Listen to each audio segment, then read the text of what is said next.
Và câu chuyện hôm nay là một câu chuyện hoàn toàn khác với những câu chuyện trước. Những câu chuyện trước đó là mình hay nói về giống như là duyên âm nè, tình cảm đôi lứa này nữa, là rất nhiều chuyện đã xảy ra. Nhưng mà câu chuyện hôm nay là xảy ra ở một vấn đề khác, là vấn đề kỳ thị. Một vấn đề rất vô cùng nhức nhối, không chỉ riêng ở đất nước ta mà còn rất nhiều nước khác. Anh hay kỳ thị em đi rồi sẽ biết nha. Không, cái này anh không kỳ thị nha. Cái này là thật sự anh nói luôn á, là anh nói vậy để cho em phải cố gắng em ăn uống cho mập lên, cho mình ngày càng đẹp hơn. Giờ mình cũng đẹp rồi, mình phải mập hơn nữa để mình đẹp hơn nữa, đúng không? Giống như cỡ đẹp của anh là được rồi, vậy thôi. Ôi, bớt tự tin đi nha. Bây giờ Lâm Mộc Lan sẽ bắt đầu kể cho mọi người nghe cái câu chuyện này đây. Mẹ ơi, con cô đơn quá. Mẹ ơi, sao mẹ không ở cạnh con? Đó là tiếng của một người con gái. Sợi dây thừng quan nhiệt thắt chặt lấy Ngọc. Em giải dụa một hồi rồi dừng lại. Hai mắt em trợn ngược trắng dã, tưởng chừng như là rơi ra khỏi hốc mắt đến nơi. Lưỡi em thè dài ra khỏi miệng, nước dãi thì nhỏ dài ra.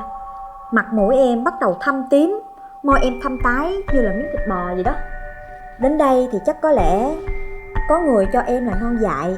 Suy nghĩ thật bồng bột vì chỉ bị chê cười xa lánh. Do xấu xí mà nghĩ quẩn đến mức tự sát. Ủa, nhưng mà đâu có ai là đẹp hoàn hảo đâu anh. Em không thể nào mà tưởng tượng được nhan sắc xấu như thế nào mà phải tự giận nhá. Thì thật sự nhan sắc mình ấy, mình không có cảm giác là mình sẽ muốn tự giận đâu. Nhưng mà giống như mình nhận được những cái lời mà chỉ trích, những lời chê bai, body shaming ấy, biết không? Giống gì đó, kiểu như chê bai người khác quá nhiều, mà người ta nói chuyện với thái độ đó thì mình mới ảnh hưởng tới bản thân, suy nghĩ tiêu cực, bắt đầu mới là xảy ra tự sát. Trời, sống mà tại sao phải suy nghĩ những cái mà tiêu cực như vậy, phải tích cực lên. Ai nói gì nói, Nè, nói em phải. ốm, nói em xấu như vậy em vẫn don't Không, care, không, don't care. cái này là thật sự luôn là nói vậy thôi chứ không phải là Duy body shaming Mộc Lan đâu, mà thật sự là muốn cho Mộc Lan tốt hơn thôi quý vị à. Nhưng thật sự quý vị nhìn là Mộc Lan là rõ ràng là cũng đã ok rồi, đúng không? Thôi anh Nói gì để cho Mộc Lan cảm thấy tự tin hơn xíu thôi chứ thật sự. này, hãy nghe kể tiếp nè. Do xấu xí mà tự giận đến mức tự sát, nhưng họ phải biết rằng Ngọc cũng đã đắn đo suy nghĩ rất lâu mới dám đưa ra quyết định đau lòng như vậy. Có lẽ là em đã không còn con đường nào khác để mà lựa chọn nữa rồi.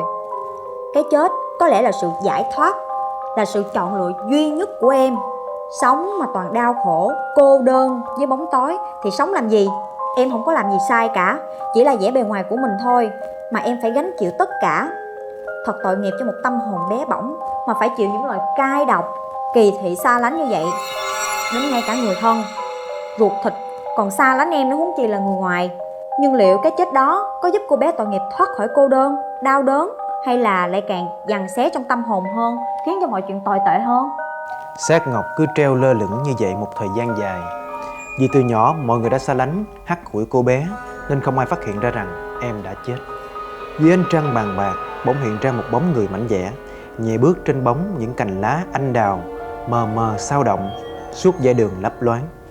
Ngọc vội ngẩng mặt lên, cố nhìn ra ngoài, nhưng không kêu gọi, bóng người liền quay lại. Ngọc thoáng thấy hai con mắt long lanh trên gương mặt trắng mát chiếu lên nhìn em. Trước chiều gió, những sợi tóc xõa như tơ phấp phới dưới vành trăng ngọt. Em gào lên: Ơi, mẹ ơi, mẹ. Em ấy cố gắng đưa cánh tay về khoảng không phía trước, níu kéo lấy người mẹ. Nhưng mà sợi dây quấn quanh cổ cô bé khiến cho cô bé không thể nào nói rõ hơn được lời mình muốn nói. Bóng người bên ngoài không biết chuyện gì xảy ra, liền rảo bước đi nhanh hơn, tránh nhìn vô phòng của Ngọc. Cô bé tội nghiệp gục đầu xuống ngực. Ngoài trời sương sương dày đặc, thành tấm màn trùm lên cảnh vật, và tiếng gió vu vu thổi sâu vào trong lòng người. Đêm hôm sau, một bóng hình lờ nhờ hiện ra trong phòng cô bé. Chiếc bóng vừa nhìn thấy cái xác thì gào lên kinh hãi. Những âm thanh khó nghe phát ra từ họng của nó vang lên, âm ỉ trong đêm khuya vắng lặng, nghe tới ai oán, não nề. Cái gì thế này? Ai cứu tôi với, cứu tôi với. Con búp bê mặt cười từ từ mở mắt ra. Hai mắt nó đảo liên hồi không như không có điểm dừng. Nó khẽ khàng cười, rồi tiếng cười vang dội lên từng hồi.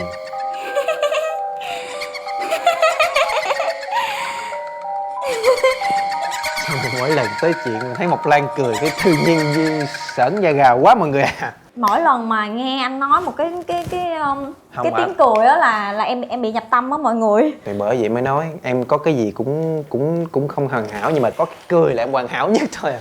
Em cười là giống cực kỳ luôn. Không đến. Hồng giao cách cảm anh à, em như là đọc thấu được nội tâm của nhân vật á. Đúng rồi, nhưng mà các bạn để ý nha, Mộc Lan cười dữ lắm, nhưng mà các bạn có thấy Mộc Lan có nhìn thấy ai không biết nữa. Quên, mình đang body shaming bạn Mộc Lan. Xin lỗi Mộc Lan nha. Em Thôi không sao đâu anh. chúng ta tiếp tục lại câu chuyện thôi. Một lúc lâu sau nó mới ngừng lại, nhìn cái bóng mờ mờ lên tiếng. Ngọc, cô đừng sợ, đó chẳng phải là xác cô sao? Cô đã quyết định tự giận để thoát khỏi đau khổ mà cô đã làm. Chúc mừng cô, từ giờ cô đã không còn đau đớn, khổ sở như trước nữa. Cô đã hoàn toàn được giải thoát. Ngọc Thượng khổ sở lắc đầu khóc nức nở. Những giọt nước mắt óng ánh không ngừng rỉ ra, rơi xuống đất. Nghẹn ngào một lúc, Ngọc Thượng mới cất lên tiếng nói oán trách. Tiếng nói nghẹn ứ lại ở cổ họng, rất khó nghe.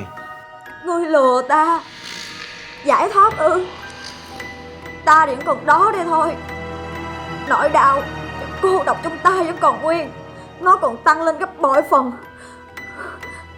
Thật khó thở quá. Sợi dây này làm ta thật khó chịu. Ta đau quá. Cậu ta như cứa qua cứa lại bằng một cái dao cùng vậy. Ta cảm thấy như là nó sắp lìa ra khỏi thân này. Còn đầu ta thì đau như muôn ngàn mũi dao kim đâm xuyên qua vậy. Ta không muốn chết. Ta muốn quay lại như trước. Ta muốn quay lại như trước. Linh hồn Ngọc Thượng run rẩy, trợn mắt nhìn con búp bê mặt cười căm giận. Con búp bê khẽ chớp mắt nhẹ nhàng đáp lại lời của cô. Rất tiếc, cô không thể nào quay lại được nữa rồi. Nên nhớ, đây là sự lựa chọn của cô. Và cô hãy nhớ lại những kẻ nào đã gây ra những chuyện này, ép cô đến những con đường hôm nay chứ. Màn sương đã lan rộng, cảnh vật mơ hồ và êm đềm như ở trong một biển khơi khói chập chờn mong mênh.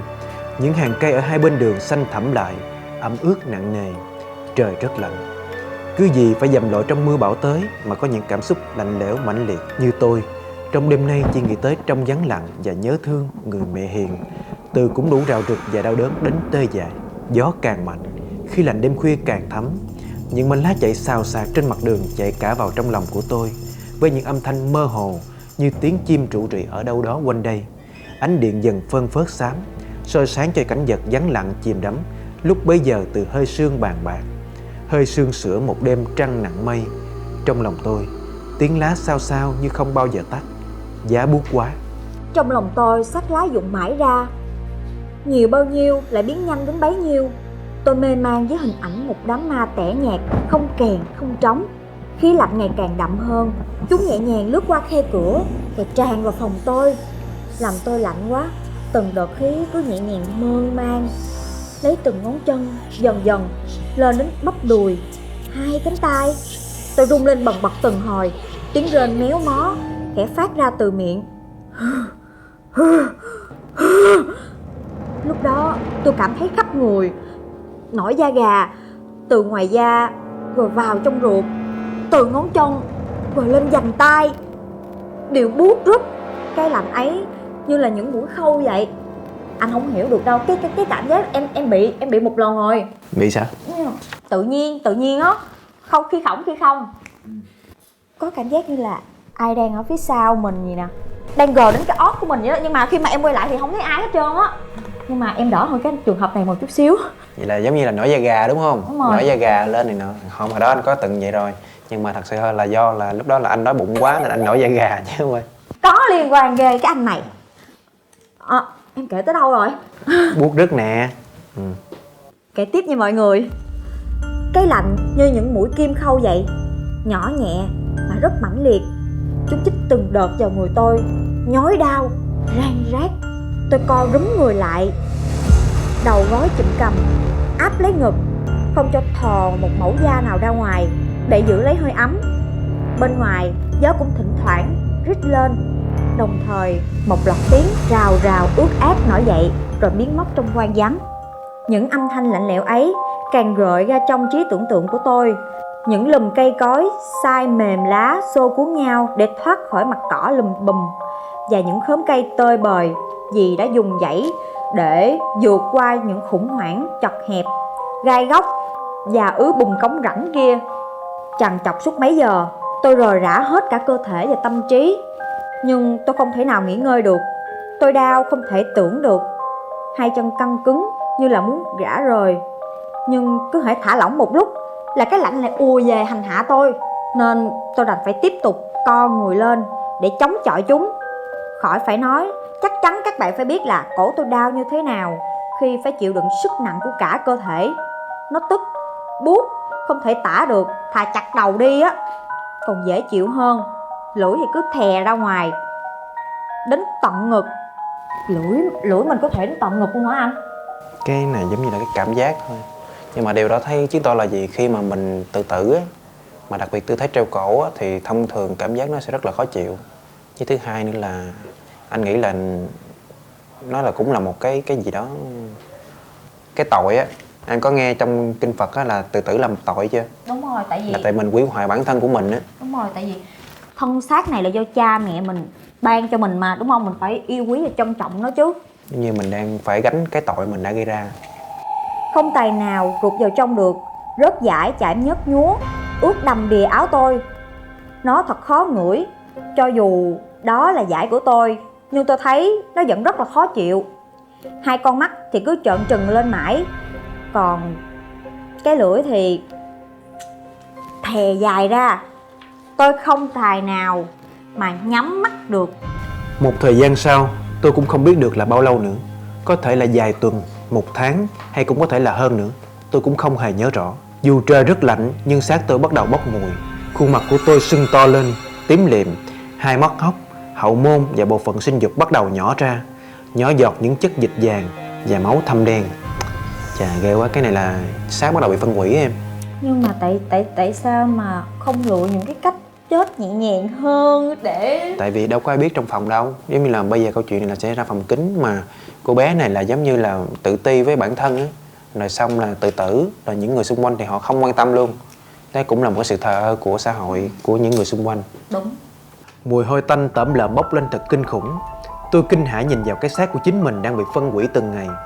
Tôi muốn hét thật to, muốn nôn thốc nôn tháo, muốn chạy thật xa thoát khỏi nơi này. Đi đâu cũng được, càng xa càng tốt. Nhưng sợi dây oan nghiệt cứ ở cổ quấn chặt lấy tôi, và tôi không thể làm gì được. Cứ ở đó mà ngắm nhìn cái xác của mình hàng ngày. Như vậy thôi. Tôi ghê tởm tất cả mọi thứ, ghê sợ chính bản thân mình. Tôi đã thành quỷ mất rồi. Tôi hét lên trong vô vọng. Những giọt nước mắt đắng cay rơi ra không biết là bao nhiêu lần. Cứ vậy, cứ thế, rơi lã chả thôi. Hèn chi mà thường nghe kể những câu chuyện nào có người tự tử, thường hay xảy ra cảnh dông náo dù không thấy họ. Dông náo biết là gì không? Là gì vậy? Nói chứ em cũng không biết thực sự. Dông náo là giống như là dông là hồn, náo là náo loạn á. Là kiểu giống như là hồn bị bấn loạn, bị náo loạn. Có thể là hoảng loạn trong lúc đó luôn. Nhưng mà em đọc hồi nãy em có thấy một cái chi tiết đó là con búp bê. Búp bê đúng rồi, thì Búp có bê thể là... có thể là búp bê nó là một phần, nếu mà theo tâm linh gọi là quỷ. Ma búp bê này nào quỷ á, đã xúi giục cô bé. Nhưng mà thông thường thì nếu mà tâm trí mình đủ mạnh thì mình sẽ không phải tự tử. Nhưng mà có thể cô bé do quá bất mãn với lại những cái lời chê trách về bản thân mình rồi, cho nên cô bé phải đi tới quyết định cuối cùng là tự hủy hoại bản thân của mình thôi.